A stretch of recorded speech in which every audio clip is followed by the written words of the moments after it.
Hi and welcome back to my channel, and if you're new here, welcome. Today we're going to be making some blackberry cookies because I found blackberries at the farmer's market and they look delicious. So we're going to take 6 ounces of blackberries, 3 tablespoons of sugar, 2 tablespoons of water, and a 1/4 teaspoon of cinnamon, and put it in our pan on a medium-high heat. And what we're going to do is bring this to a boil. We're going to stir and sort of gently smash some of our berries, but we don't want to get too into the smashing just yet. Just a couple gentle presses with a spatula to get things started because they'll break down more as they cook. So let's go ahead and let this cook away, and once it gets up to a boil, we'll be back. So we've just gotten to a boil. It didn't take very long because there's not a lot of liquid in here, so that stage goes fairly quickly. And then what we're going to do is to kind of stir occasionally. We're going to bring down the heat on this to about a medium-low, and we're going to simmer this.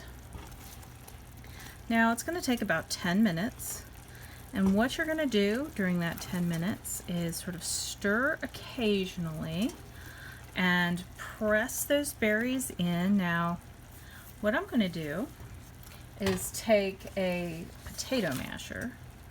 And if you don't have one, that's okay. You can use your favorite implement of choice, be it a spatula or spoon, to kind of help smash the berries down, because we're making a berry filling for these cookies.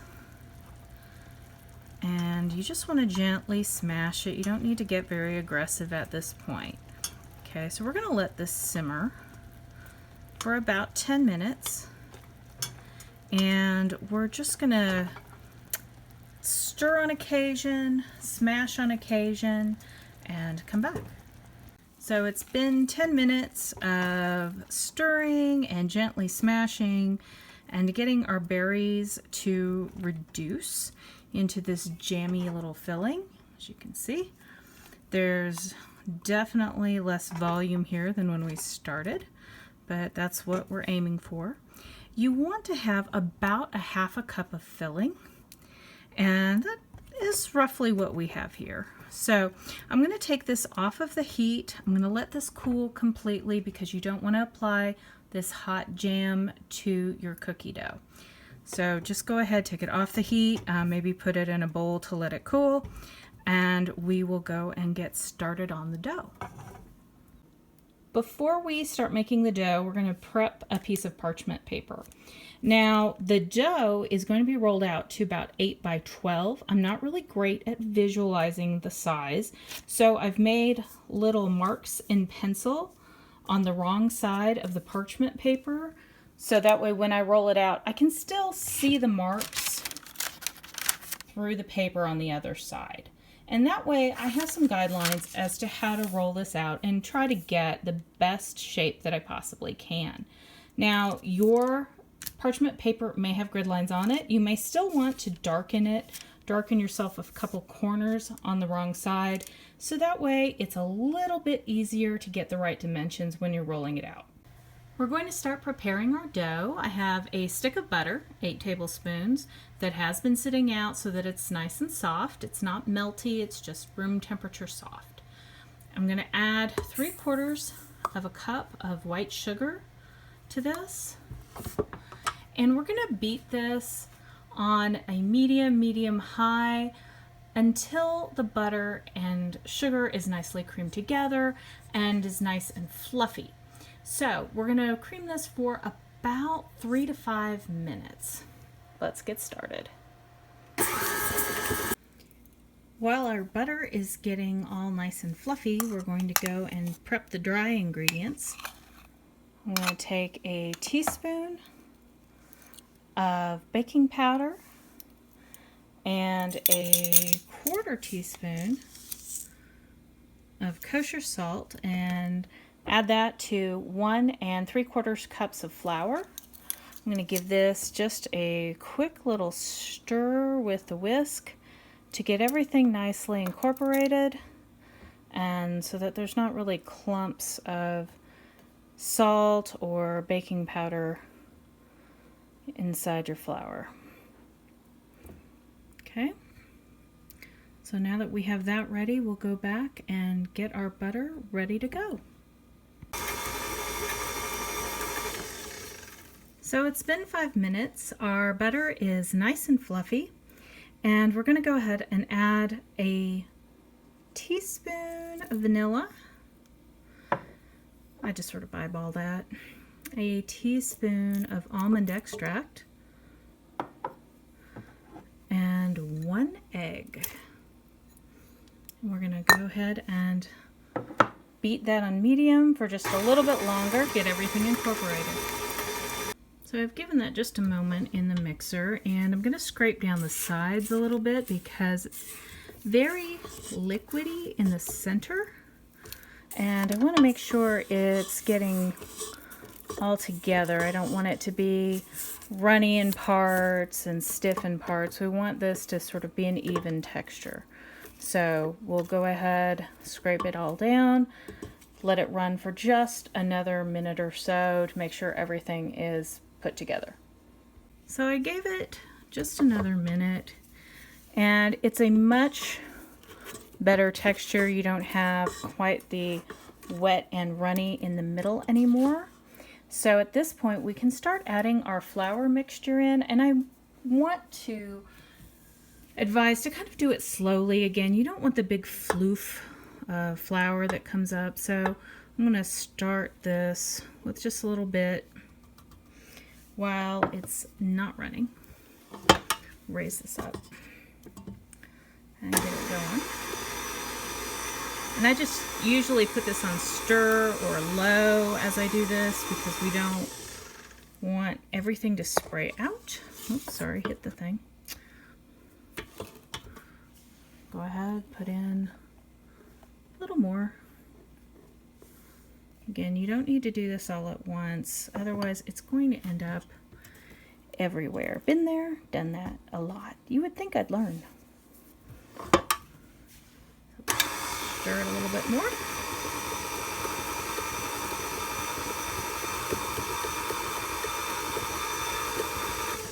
You can see it's starting to really come together now.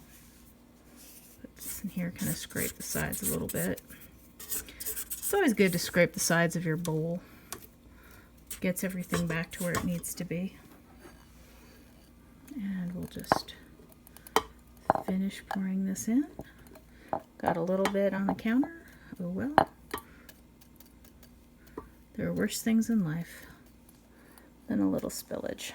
A little bit over here. Sprinkle that in.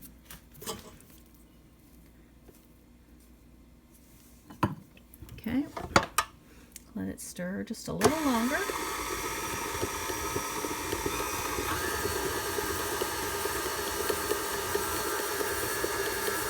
And again, you don't want to whip your cookie dough very hard because it will end up with a tough cookie. So we're trying to do this as minimally as possible.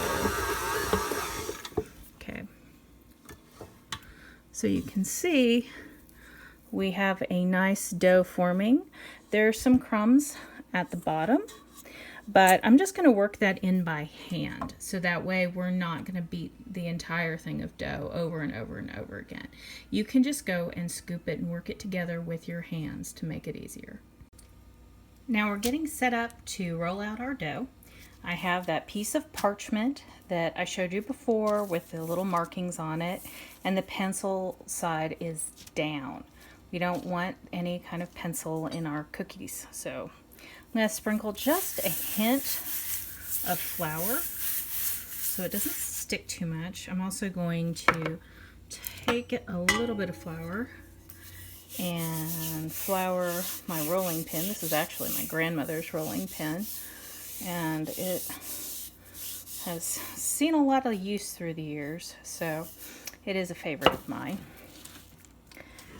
And I'm going to take our dough, which I've sort of, again, put together at the very end by hand, just so it didn't get too tough. So, because we're going to do this in an 8 by 12 rectangle, I do want to sort of squeeze it together, make a little bit of a rectangle shape to start, and then we'll roll it.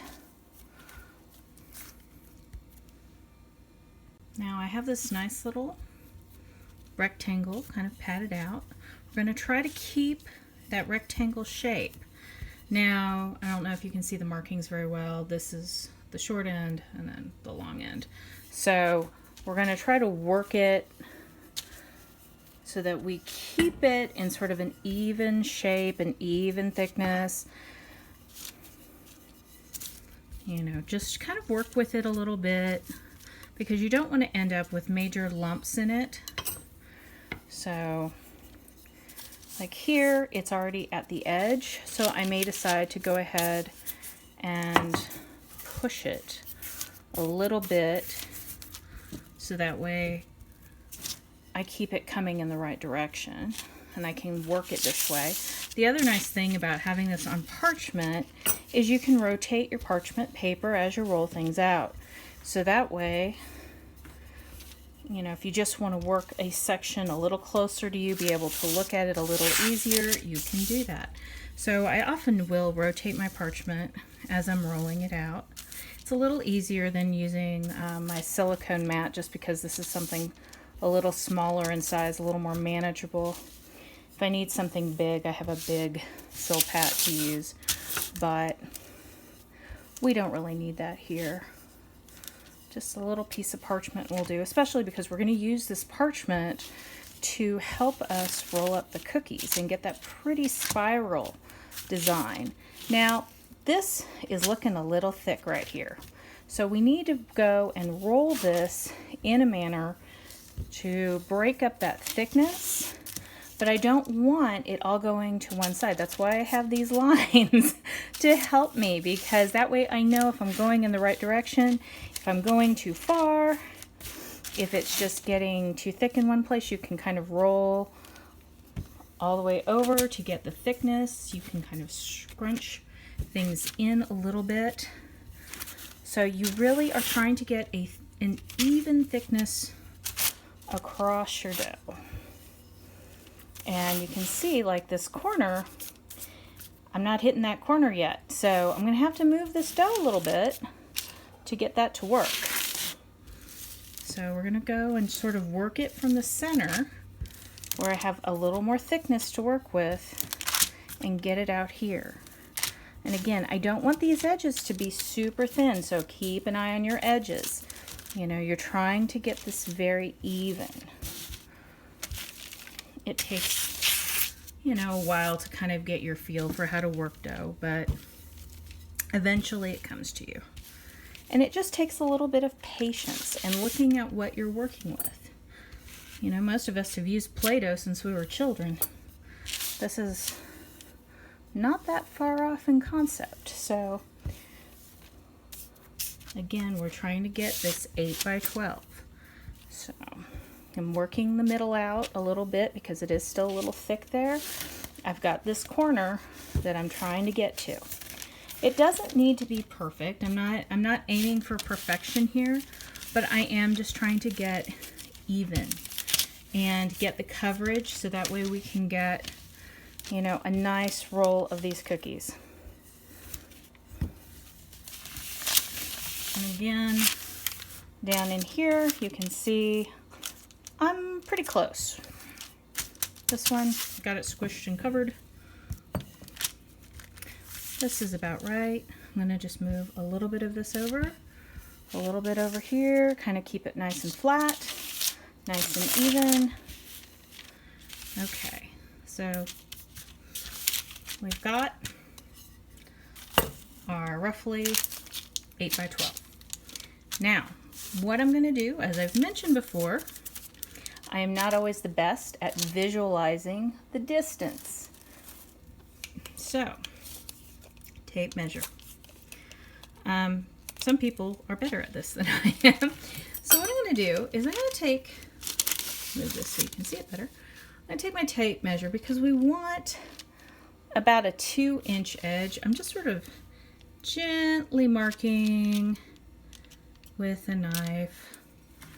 So that way I know where to spread our filling. Because that's an important thing is, you know, when you wrap this up, you really need a nice little edge to wrap around. Okay? Okay, so remember our filling? We got our filling nice and cool, ready to go. I'm going to take the filling and I'm going to put little dollops down the center. And I have a little escapee over here. We're going to move that over because I docked it at 2 inches on the ends as well, so that way we know where all of this needs to go.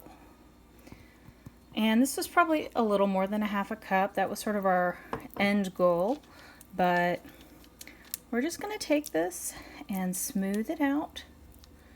Give it a good working here.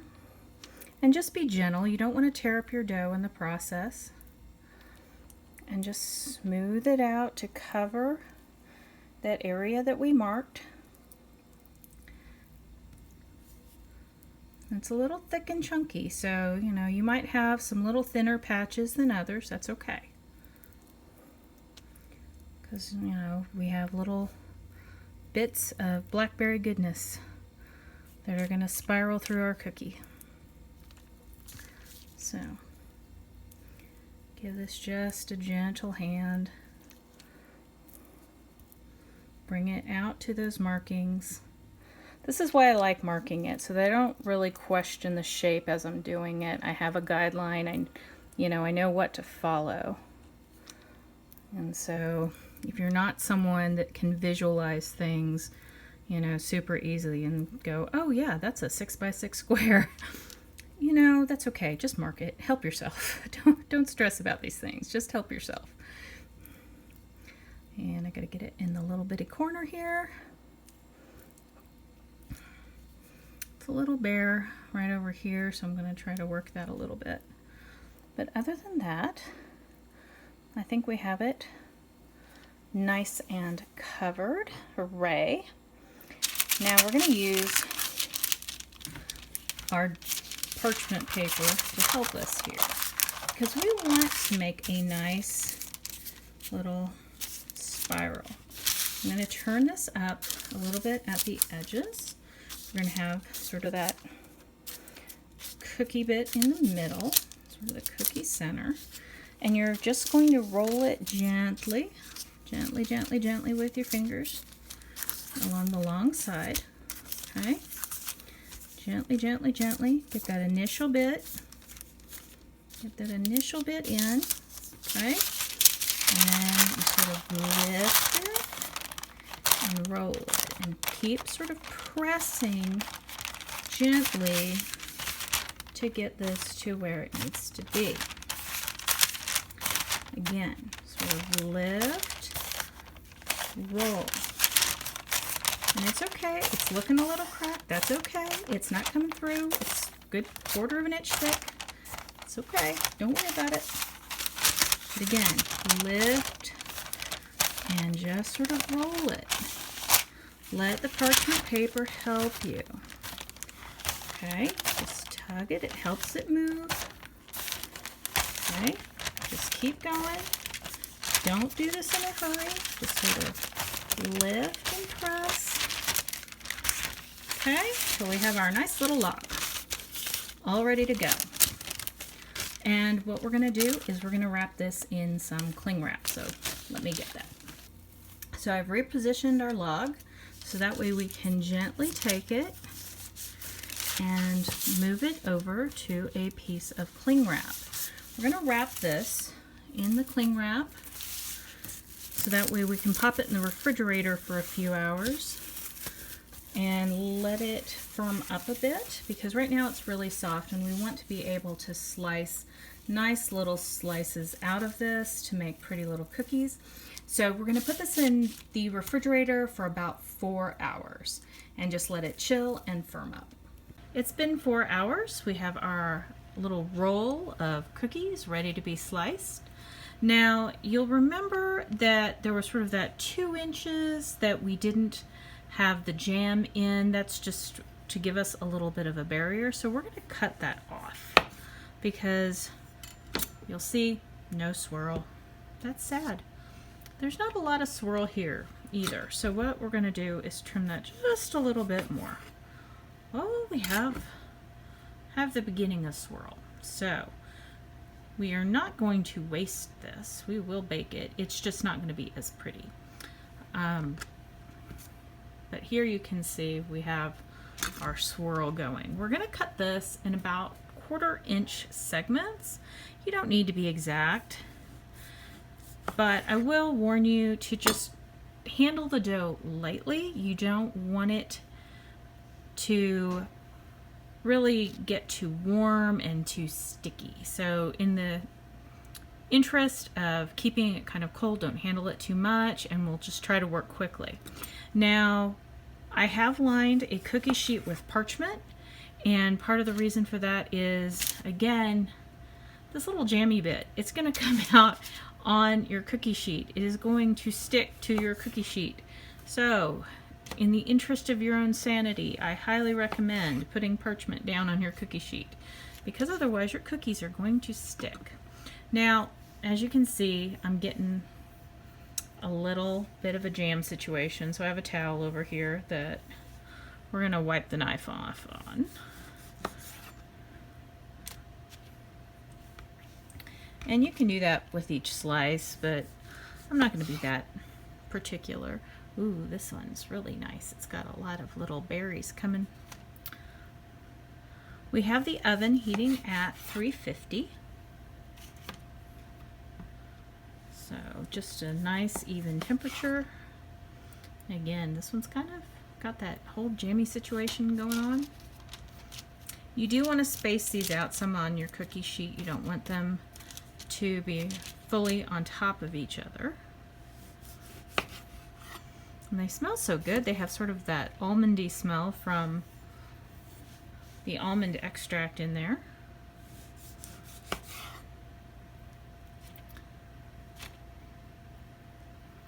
And what we're going to do is try to fit them all on one cookie sheet.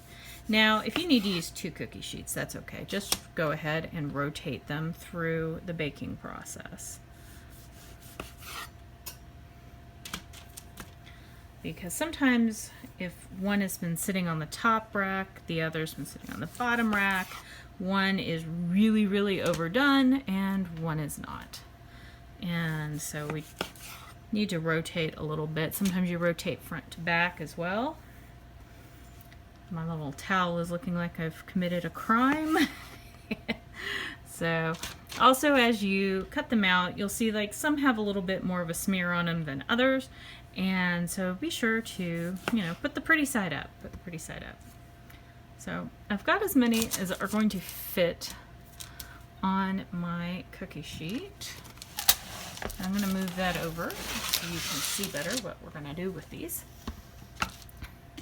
Don't worry, I'll put those other little bits on a cookie sheet later. So make sure you sort of, again, have them spaced a bit so that they can spread as they bake. Don't worry about the little sticky bits here and there. Now, I like mine to be a little extra pretty. So I'm going to take some white sanding sugar and put that on some of these for an extra little bit of sparkle and crunch. Now, I also have some in different colors. Well, I'm going to use 2 shades of purple, to be quite honest. And we're going to put a little bit on there for the pretty too. So, but I always like a little bit of the sparkling sugar, sanding sugar, whatever you want to call it. sugar sprinkles. These are the chunky sugar sprinkles. So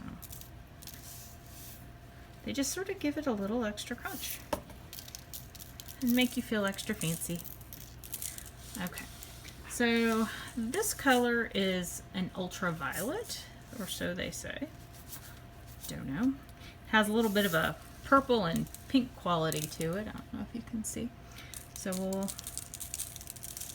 put a couple that have that on there. Again, just give it a little bit of white, a little bit of purple, because it is a blackberry cookie, so you can have a little bit of purple in there. I also have a lavender, which sparkles a little more like a cobalt blue in person. And forgive my purple fingers at this point. But we're going to put a few with the lavender as well, just for a little bit of color and interest. Okay, so we're going to leave a couple without. And this is also why you use a parchment sheet, so that way when the sugar crystals kind of melt in the oven, they don't stick to your cookie sheet. And we'll put this in for about 13 to 15 minutes and then come back. So it's been 15 minutes and we're fresh out of the oven. You can see, sort of how the different shades of purple worked out in the sprinkles. Some are a little darker than others. I think I like the ultraviolet ones the best. But you have a little bit of sparkle going on with these. So we're going to let these cool on the cookie sheet for about 2 or 3 minutes and then transfer them to a cooling rack. So here's our cooled cookies with their swirl and their sparkles. And when you break it apart, it has that nice jammy filling that we all love. So go grab a glass of milk and enjoy some cookies.